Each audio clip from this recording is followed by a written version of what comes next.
Film Mrs ये सिर्फ एक फिल्म नहीं है, ये ना सच्चाई है आज के समाज की। मुझे लगता है कि औरतों के लिए और बहुत से परिवारों के लिए ये आज तक की सबसे ज़्यादा रिलेटेबल मूवी है। कुछ लोग जब इस फिल्म को देखेंगे तो उन्हें लगेगा कि ऐसा थोड़ी होता है यार, लोग इस हद तक थोड़ी जाते हैं, पर आप मेरा यकीन मानिए ये सच है। उसमें दिखाई हर एक बात सच है। हर एक चीज़ जो उस फिल्म में एक औरत के साथ होती है, वो किस तरह के मानसिक तनाव से गुजरती है शादी के बाद एक लड़की, और ये भारत के बहुत सारे घरों में हो रही है, बहुत सारे संभ्रांत परिवारों में हो रही है। शायद कुछ लोग यकीन ना करें कि नहीं नहीं ऐसे नहीं होता है, पर ये होता है। फिल्म में बात करूं सानिया मल्होत्रा, प्यारी सी खुश लड़की जिसकी शादी एक पढ़े लिखे परिवार में होती है, जिसका हस्बैंड एक गायनेक है, समाज में उनकी इज्जत है, सलीके से रहने वाले लोग हैं, इज्जतदार फैमिली है। जब वो उस घर में एंटर करती है और वहाँ के तौर तरीके देखते हैं कि औरतों का ट्रीटमेंट किस तरह का है, वहाँ पे औरतों से जिस तरह की एक्सपेक्टेशन की जा रही है, ना उनके काम की वैल्यू है, ना उनकी लाइफ की वैल्यू है, ना उनके टाइम की वैल्यू है, ना उनके इमोशंस की वैल्यू है। क्योंकि कुछ लोग अपने दिमाग में इस तरह का सेटअप बिठा चुके हैं कि औरतें इसीलिए बनी हैं, स्पेशली शादीशुदा औरतें, तो स्पेशली बहुएं। मतलब इतनी सारी टॉर्चरेबल चीज़ें उस फिल्म में थी।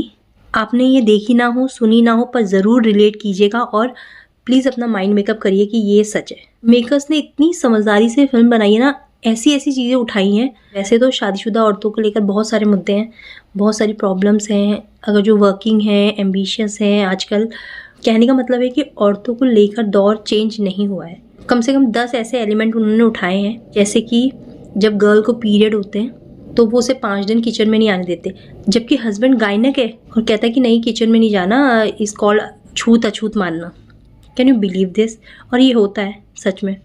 जैसे घर के जो मेल हैं, जो पेट्रियार्क हैं, फादर इन लॉ, उन्हें हर चीज़ हाथ में चाहिए, इवन वो अपने स्लीपर भी नहीं निकालते, वो भी उनकी वाइफ ला के देती है, और यही एक्सपेक्टेशन बहू से की जाती है। डॉक्टर बेटा अपने कपड़े खुद नहीं पहनता, अपनी वाइफ का वेट करता है कि वो निकाल के देगी तब मैं पहनूंगा।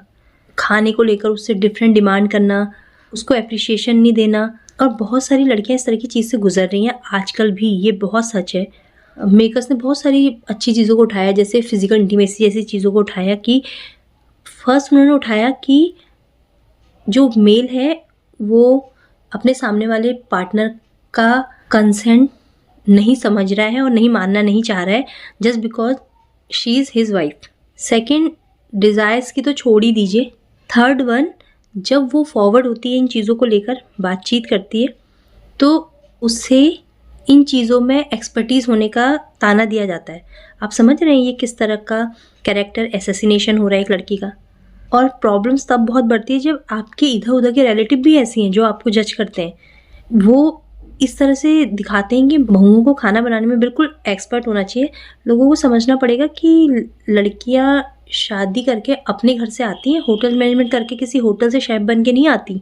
और आज के टाइम की जो लड़कियां पढ़ रही हैं, जिनका कुछ पैशन है, जो कुछ करना चाहती हैं लाइफ में, उनको कुकिंग के लिए शायद इतना टाइम भी नहीं मिलता है कि वो इसको अपना सिर्फ सिंगल इंटरेस्ट बना ले। अगर आपकी चॉइस है तो कोई बुरी बात नहीं है, लेकिन अगर आपको बेसिक खाना बनाना आता है, जो कि सबको आना चाहिए, तो वो भी अप्रिशिएट करने लायक है, लड़के के लिए भी लड़की के लिए भी।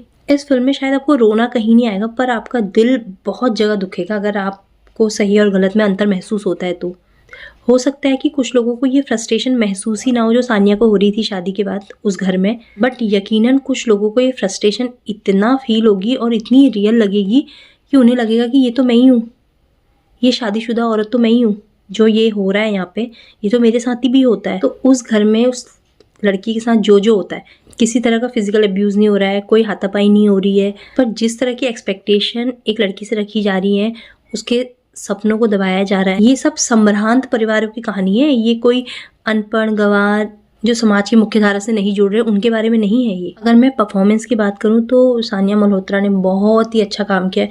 इतनी प्यारी, इतनी खूबसूरत लगी है वो लड़की। जिस तरह का परफॉर्मेंस उन्होंने दिया है तो अवार्ड विनिंग तो लग रहा है मुझे।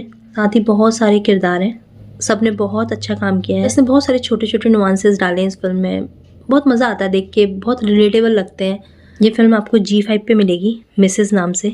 मुझे लगता है कि बहुत कम फिल्में होती हैं जो समाज का आईना बनती हैं। ये फिल्म एक परफेक्ट एपिटॉम है इस चीज़ के लिए। हम सबको इससे कुछ सीखना चाहिए।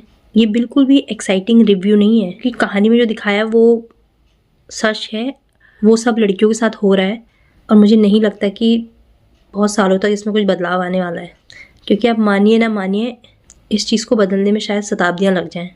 सो गाइज़, आप फिल्म देखिएगा, आप मुझे बताइएगा आपको कैसा लगा। इस फिल्म का रिव्यू मेरी थॉट प्रोसेस के बारे में नहीं है। मैं चाहती हूँ कि ये फिल्म आप देखिए और थॉरोली खुद को चेक कीजिए कि हम इन चीज़ों के लिए कहाँ पे स्टैंड करते हैं, क्या हम इससे एग्री हैं या डिसएग्री हैं। मैं तो डिसएग्री हूँ, बाकी आप देखिएगा।